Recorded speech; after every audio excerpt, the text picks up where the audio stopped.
The first number today is 6. That's the number of Baltimore police officers who were suspended yesterday for their role in the death of yet another unarmed black man at the hands of police, this time 25-year-old Freddie Gray, who died on Sunday after having been placed in police custody the previous Sunday. Now, what exactly happened to cause the death of Mr. Gray remains unknown, and that's why Baltimore's mayor and police chief have called for a swift investigation into what happened. They've asked that state authorities join them in that, and the federal government has announced its own separate investigation. But what we know from a video of the incident is that Mr. Gray was placed in police custody after having attempted to run away from them, put in the back of a van, and then somehow emerged from that van 30 minutes later with broken vertebrae and a crushed larynx. Now, what's interesting in all of this is that many news outlets, including the New York Times, have pointed out the case of Mr. Gray might be different because the leadership of Baltimore is black, both politically and on the police side. But what's interesting is that the leadership of the Black Lives Movement have emphasized racism as secondary to the institutional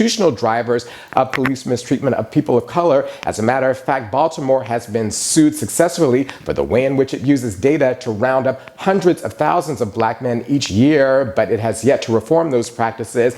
And so racism may not be the cause in this case, but it certainly is the result.